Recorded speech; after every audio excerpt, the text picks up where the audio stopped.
Hey everybody, Dave Whitmarsh. This is a double winner for best practice in HR and best practice in sales and marketing. And so today I have a, a bit of an expert when it comes to sales, getting your teams aligned and ultimately driving your business growth. So thanks for coming on, Michael. Sure, of course. Yeah, and so just to put things in context, to make sense for the remainder of the conversation. Tell me a bit about your background and what you do and what you specialize in and how you got to where you were. Okay, great question. Um, I actually started my sales career when I was a junior in high school, selling clothes in a high-end menswear store. I then started college, and in my junior year of college, I moved from selling menswear over to selling cars. And the thing that I liked about selling cars was my boss would let me study when there was no one either on the lot or in the showroom. So I could do my homework and kind of double task or multitask um, and get my homework done and at the same time make money. So that's what got me hooked on selling. I started out as an accounting major. I liked selling so well that I wanted to switch over to a sales major. The university that I went to, the best they had was a marketing major. So I picked that and graduated with a degree in marketing. I got recruited on campus to join Xerox Corporation in San Diego. I was the seventh salesperson for Xerox in San Is Diego. that right? Well, And I did that very, very successfully. We had a thing called the draft back then. I did not want to be an Army private in a jungle. So I went and enlisted in the Naval Officer Program and did a 3-year active duty tour as a naval officer. And then I stayed in the reserves until I retired. Uh, thank you for your service. Yep, sure. And so I did 10 years with Xerox. I did 10 years with a company called Computer Science, which later became HP, which later became GDIT. Hmm. So that's who they are now. And then I joined my current company, which is a boutique consulting company. And what I primarily do in this company is I serve as several fractional sales leaders at a time, 2 or 3. So I've always got some sort of sales leadership going. Some of these assignments are long term. Some of them are, hey, just come in and uh, do an analysis, do a study, tell me what we're doing right. If anything, tell me what we're doing wrong, and give me the things I need to do to fix it.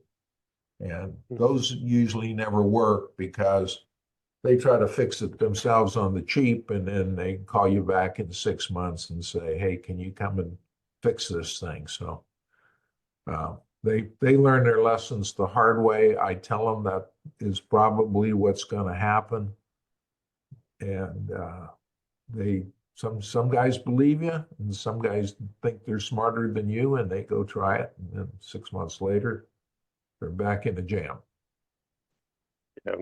Without all the potential revenue that they could have had along those 6 months. Exactly. I mean, I would have been pocket change compared to what they lost. Yeah. And then I've fractionally managed or coached 22 different companies. Hmm. And we had a bit of a conversation before, and so typically the buyer persona, because you can only handle so much. So you're looking for, you specialize in the right engagement for the right companies. And so what does a profile look like for a company that you like to work with? I would say medium-sized company that has a sales force, that is engaged in B2B, capital equipment, price, goods and or services. A CEO that knows he's not maximizing his potential and is willing to change. And typically I sell this at the CEO level because a lot of times the problem is the sales leader. Mhm. He's got a reasonably good team. They're just not being directed and guided and coached properly. And I have another tool that I use. It's a third-party tool. It's a sales assessment. It looks at 21 sales skills, and it scores that candidate on 21 different sales skills. And you can use it with an existing sales force to see how they score. And you should definitely use it when you're hiring new people because it's only $125 an assessment. So it's a very, very minor part of the recruiting cost. Yeah, right. If you're are tagging them with a $250,000 plus budget, what's $125, right? So that's kind of what the ideal candidate looks like. I I don't do B2C. I don't do transactional stuff very often because it's just not my forte. Mm-hmm. I'm a guy that's involved in the complex sale. Mm-hmm. Got it. Cool. And so if anybody, of course, is interested in getting in touch with Michael and having a conversation about your sales and your sales process, then Michael will be providing me with a bio and ways to get a hold of him, his preferred method. So it'll be below wherever you're watching this. But I have to ask now. So um, very similar paths with me, right? I started selling at a sporting goods store, and then in high school and throughout college, and then ended up in uh, well, I didn't finish college, and my dad dragged me to work, and I told him I didn't want to work for him, and I ended up I was going to go back to school and I really, to tell you the truth, I couldn't figure out what I wanted to do because one of my issues was there was no sales degree and I always just wanted to be sales. So I felt like I wasn't honing what I wanted to do. So I ended up getting into sales and loving it and staying at it. And at the when I was 22 years old, I was making more money than I knew what to do with. And ever since then, I've just always been in sales. It's never not been an option. But I'm always fascinated over time. What's changed? What have you seen that's changed in sales and how it's done or how it's done differently or more effectively? Has the process changed in your eyes? Yeah, it's changed quite a bit. I mean, I think, COVID caused us all to work from home. Mhm. So the advent of the Zoom tool, the Teams tool, the uh, Google Meet, and WebEx, and a number of other ones came to be. Good tools, but I think overused. Uh, I'm a relationship seller, so if you don't have the relationship, it's very, very difficult to close $100,000 deal. It just is very difficult. And so I found that they've taken, the tools have taken some of the personalization out of the process. And I'm an old timey guy, and I believe in you got to see the people. You got to shake the hand. You got to look them in the eye. You got to make them trust you. And those are some of the things that I think are missing.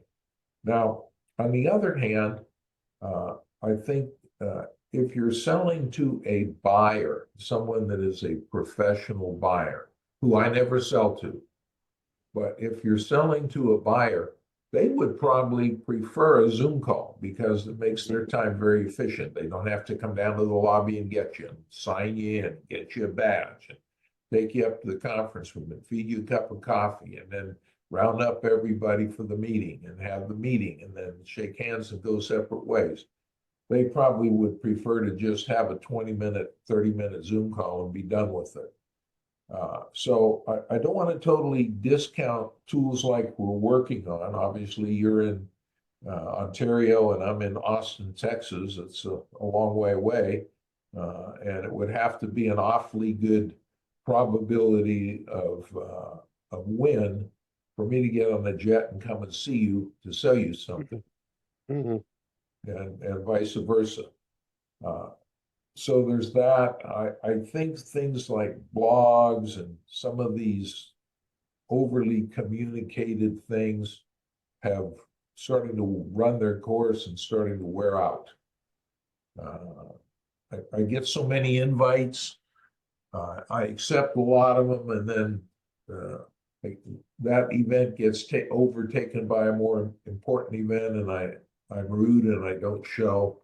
I try to sometimes tell people if it's a more personalized meeting like we're having here, if I couldn't make it, I would obviously be polite and give you notice and say, let's reschedule, and here's a couple of dates and so on.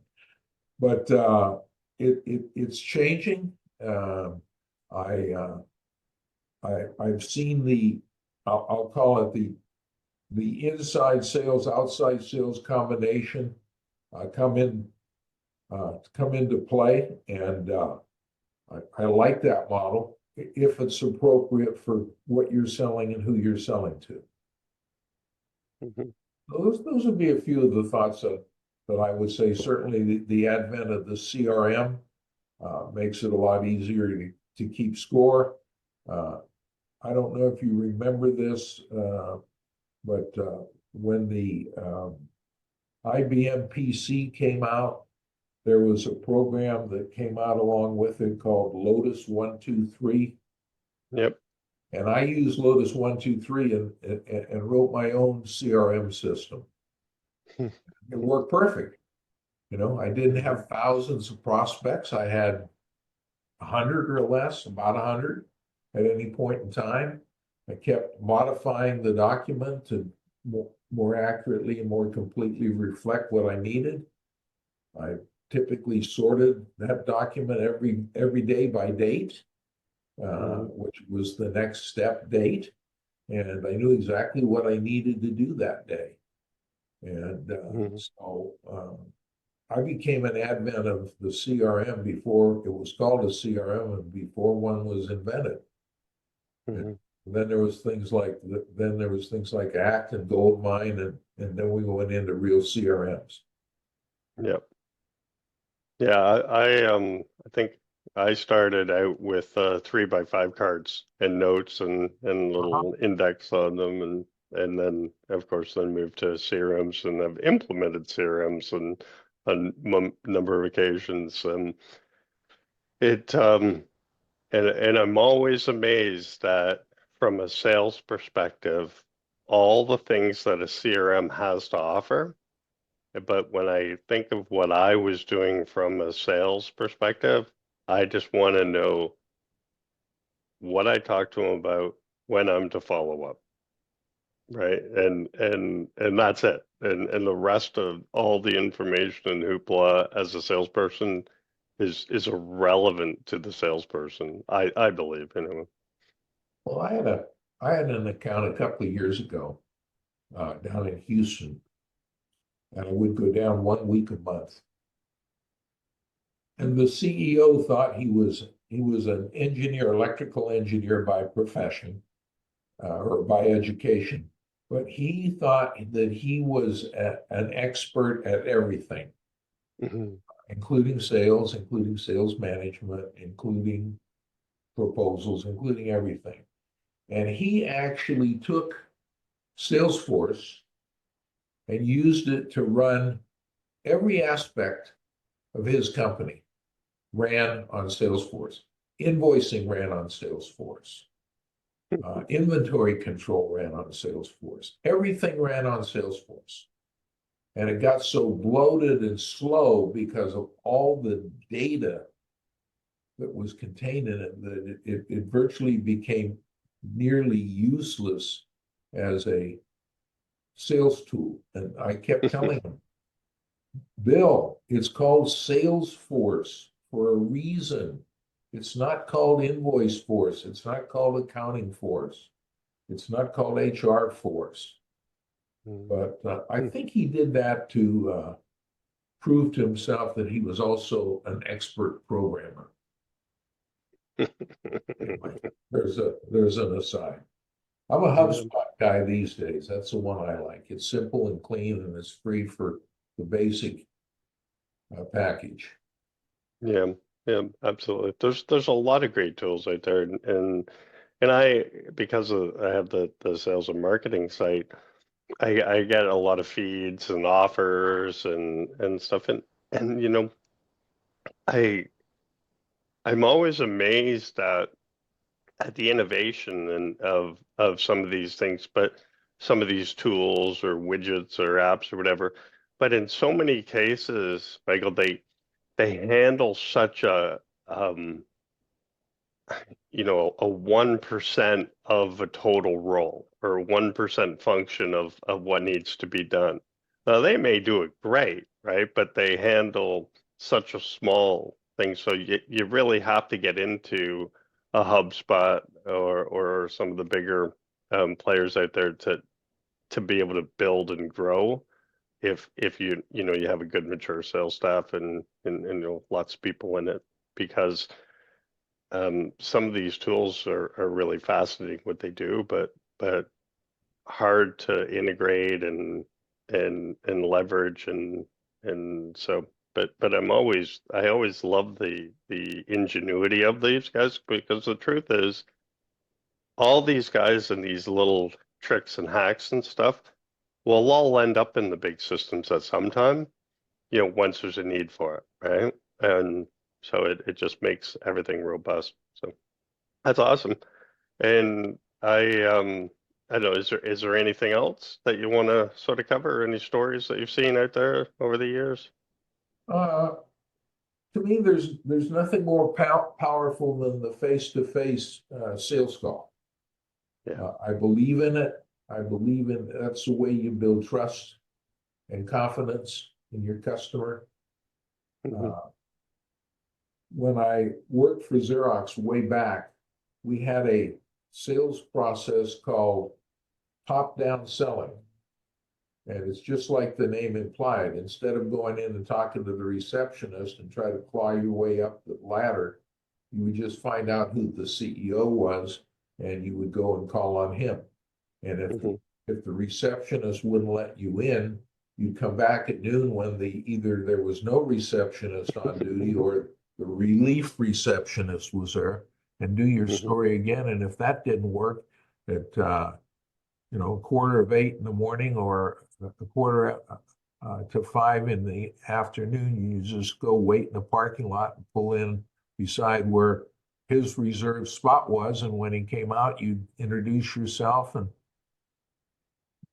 try to give a 5-minute pitch. And interestingly enough, I'm a huge fan of Sandler's sales methodology. Had about 12 years of Sandler training. I've been a Sandler instructor. And one of the Sandler books is a book called 5 Minutes with Vito. And it's Hmm. that exact concept, but they've changed the name to Vito. And that stands for very important top officer because in each selling situation, it's not always the CEO. It might be the CTO. It might be the head of engineering. It might be the head of product. It might be the CFO. It might be the chief operating officer. So they don't call it a job title. They just call it Vito. It's a 100-page book. And the beauty of it is it takes you step by step. It gives you scripts for phone calls to Vito. It gives you scripts to say when you first meet Vito. It gives you emails to write to Vito, either trying to get an appointment or after you've had an appointment, a follow-up note. So it's very, very tactical, and it just refreshes what I was taught years ago in a more Yep. formalized process. So that's the number one book that I issue to sales teams when I'm coaching them. If I got 10 people on the team, I buy 11 books and I give the CEO one and every member of the team one.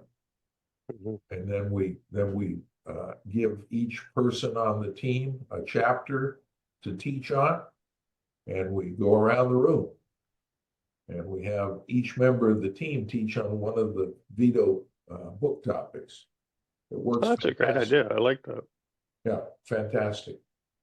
Yeah, that's funny that you brought up that. I was going to ask what who your mentors or who your um what books you followed to get an idea of the methodology.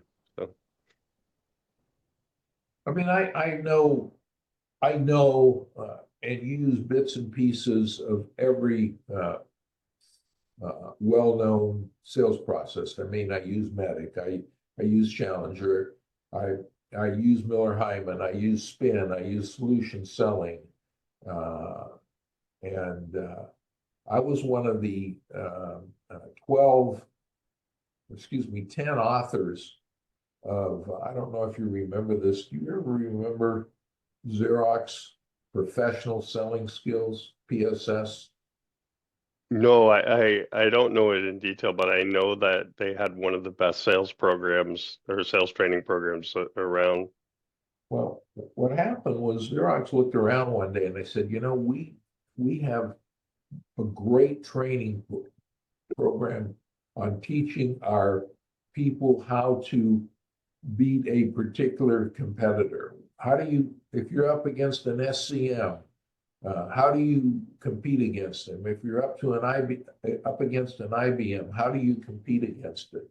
But they didn't have a formalized sales training program. So they took two top sales managers from across the country, and they took 8 top salespeople. And I was one of the 8. And we went to our sales development and training center in Fort Lauderdale, Florida. We split up into a sales manager and 4 salespeople. So we had 2 teams. We were sworn to secrecy not to share anything that our team was doing with the other team. We'd go back and we'd work for a week in Fort Lauderdale. We'd come back to our home office and do our day job for 3 weeks. And then we come back again for a week. And we made 5 or 6 trips back to Fort Lauderdale to put our programs together. And then we flew up to Rochester, New York, in front of the president of the company and a whole bunch of other senior executives. And we each presented our sales process. And fortunately, our process was the process that won, and that became Xerox PSS. And it was originally intended only for internal use, but other companies started to learn about it and wanted Xerox to administer that training to them. So Xerox actually created a division called Xerox Learning Systems and Mm-hmm. went around and sold that program to other companies. And now the interesting thing about it, the majority of the principles that we taught in professional selling skills would not work today. It would not work today. How so? Well, because it was sort of a beat the customer down until they buy approach. Yeah, okay. And it was like, well, try this close. Well, if that doesn't work, we'll try that close. And, you know, you had Mm-hmm. the 10 closes. I don't remember them all now, but there was the puppy dog, and there was the sharp angle close, and there was the paint them in a corner close. And I mean, it was just like the approach was don't leave without the order. Mm, And it was really kind of a muscle them around approach. It wasn't a solution selling approach. The solution was getting the order. Um, mm, and you know, if you read Challenger,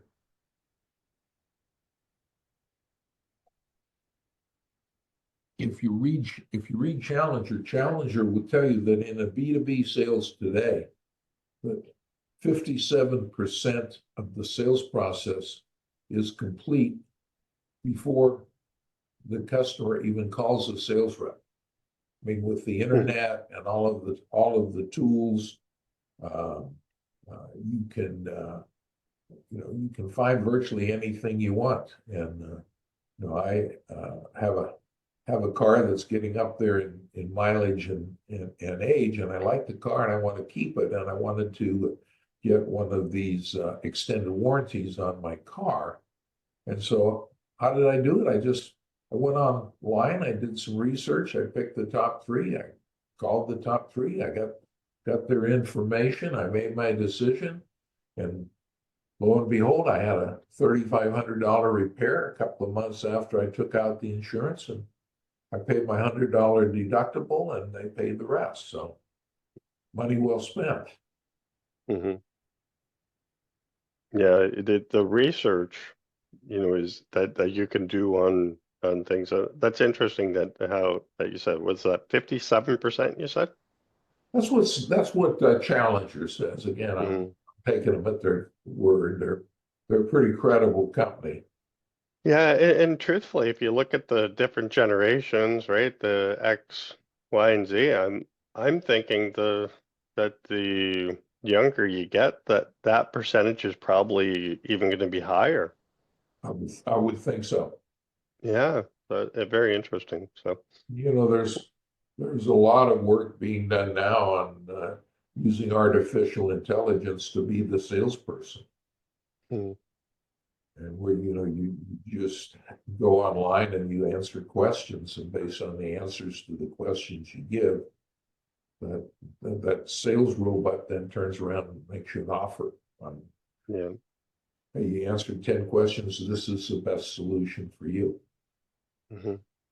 Well, much easier in transactional, right? Very, very hard to do with the real offer. So, yeah.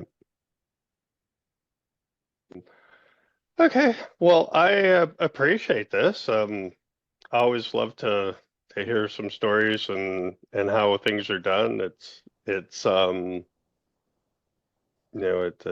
get a little nostalgic when I hear about some of these things. So really do appreciate your time, Michael. And like I said, if anybody's fits Michael's you know wheelhouse as far as who he could help, then please reach out and have a conversation with him.